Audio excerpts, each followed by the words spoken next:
If you live in Augusta, Georgia, you know an incredible, fabulous venue downtown called the Sacred Heart Cultural Center. And tonight I have Millie Huff here with me to talk about the Sacred Heart. Thank you for joining me tonight. Thank you for having me. I'm so happy to be here. We're so thrilled. I love Sacred Heart from the moment I moved here in 2005, and it just always stood out to me, and I've been to so many events since then. Tell us a little about your facility.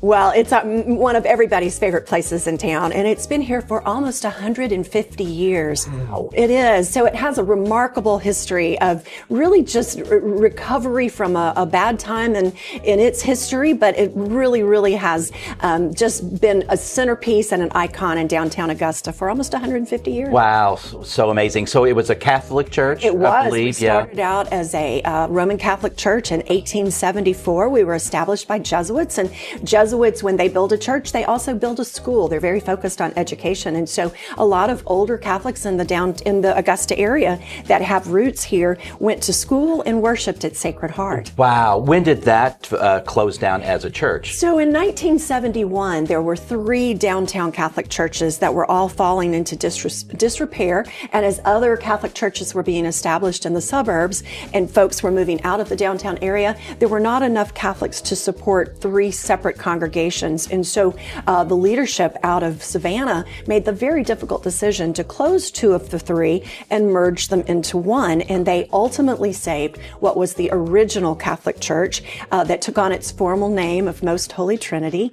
And it became a merged, integrated Catholic Church and still is today down on Telfair Street. Yes, absolutely. Wow. And so then after 1971, I guess it sat vacant for a while. It did. When did the new life get breathed into it? So that's a great question. So sadly, it sat vacant for almost 15 years. Wow. And was on the verge of destruction. Oh. So no one wanted to see this beautiful building fall apart, but nobody really knew what to do with it, nor had the means to be able to do that. And so finally, the Knox family that have such a wonderful legacy of historic Yes. preservation in Augusta. Yes. Pat Knox Hudson, who was the daughter-in-law of Peter Knox Jr., she had traveled abroad extensively and had seen churches and cathedrals all over the world and thought the beauty of Sacred Heart rivaled anything she had seen. Wow. Every time I hear the Knox family, you said that and I have goosebumps because they are so involved with our community, with our arts, with historic preservation.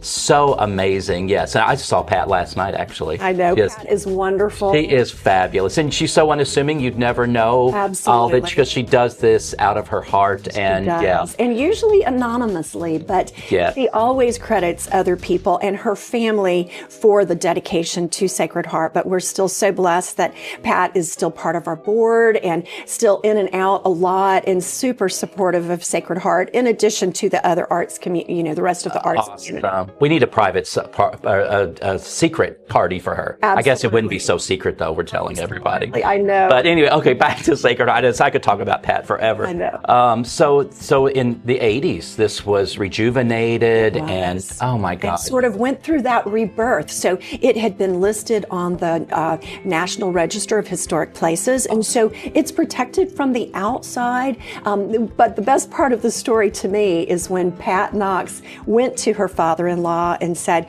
we have to save Sacred Heart.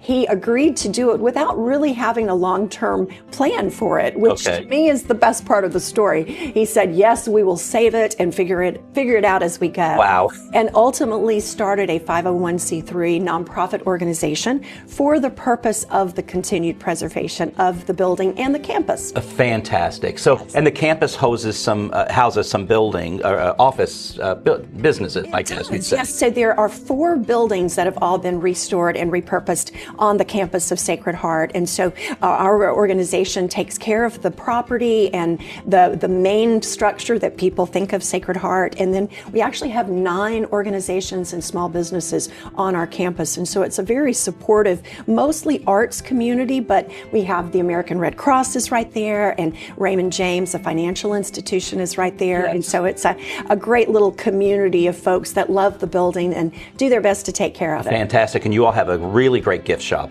there. We And you think have some so. local artisans things. Those are two of the ways that we support our ongoing preservation, the sales in the gift shop, where we have about 70 local artisans Wow. represented. And then we have a wonderful art gallery where we keep local and regional art on exhibit and for sale. And a portion of each sale supports the ongoing preservation of sacred art. Good to know. So you want to check that out for sure. Yes. And then you rent the facility. Weddings, and I mean, there are concerts. I've been to concerts there. There are art showings there. Absolutely. So we do between 100 and 125 events a year in what we now refer to as the Great Hall. And so, that's the beautiful space. And one of my favorite things about my job is taking a first-time visitor up the stairs and taking them in and revealing that space for the first time and hearing the, It is glorious. And I was a wedding planner years ago, and I did a couple weddings at Sacred Heart. It was very easy for me as the contractor to come in and come out. There was food, there was decorations. It was very easy to use. I've been there then as a guest to many events, and there's easy parking. So, sometimes people they say, I want to go downtown. It's difficult to park. Sacred Heart is so easy. You come in, there's a parking lot, and then the facility is just amazing. Right. Oh, Well, so great. it's good to hear.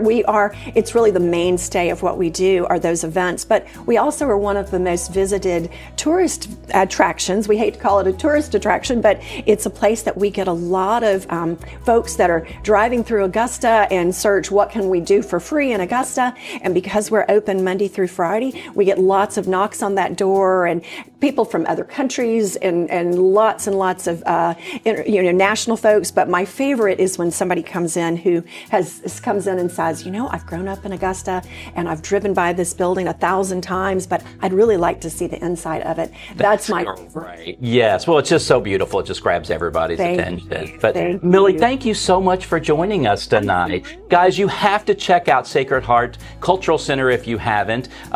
You'll be glad you did.